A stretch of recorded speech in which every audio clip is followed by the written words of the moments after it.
अमरीकी सदर ने तूफान और सैलाब से मुतासर रियासत टेक्सास का दौरा किया है। सदर डोनाल्ड ट्रंप ने सैलाब ज़दा इलाकों की बहाली के लिए कामों में हर मुमकिन ताउन की यकीन दहानी कराई। इस मौके पर ट्रंप को एक हफ्ते ताख़ीर से दौरा करने पर शदीद तनकीद का निशाना बनाया जा रहा है। रियासत में तूफ़ानी बारिशों और सैलाब से हलाक अफराद की तादाद 121 हो गई है, जबकि दर्जनों अफराद अब भी लापता हैं। सैलाब के बायस रियासत के इंफ्रास्ट्रक्चर को 18 से 22 अरब डॉलर तक नुकसान पहुँचने का तखमीना लगाया गया है। अमरीकी सदर ने तूफान और सैलाब से मुतासर रियासत टेक्सास का दौरा किया है। सदर डोनाल्ड ट्रंप ने सैलाब ज़दा इलाकों की बहाली के लिए कामों में हर मुमकिन ताउन की यकीन दहानी कराई। इस मौके पर ट्रंप को एक हफ्ते ताख़ीर से दौरा करने पर शदीद तनकीद का निशाना बनाया जा रहा है। रियासत में तूफ़ानी बारिशों और सैलाब से हलाक अफराद की तादाद 121 हो गई है, जबकि दर्जनों अफराद अब भी लापता हैं।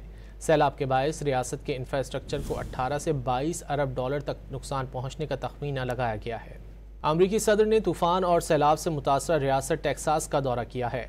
सदर डोनाल्ड ट्रंप ने सैलाब ज़दा इलाकों की बहाली के लिए कामों में हर मुमकिन ताउन की यकीन दहानी कराई। इस मौके पर ट्रंप को एक हफ्ते ताख़ीर से दौरा करने पर शदीद तनकीद का निशाना बनाया जा रहा है। रियासत में तूफ़ानी बारिशों और सैलाब से हलाक अफराद की तादाद 121 हो गई है, जबकि दर्जनों अफराद अब भी लापता हैं। सैलाब के बायस रियासत के इंफ्रास्ट्रक्चर को 18 से 22 अरब डॉलर तक नुकसान पहुँचने का तखमीना लगाया गया है।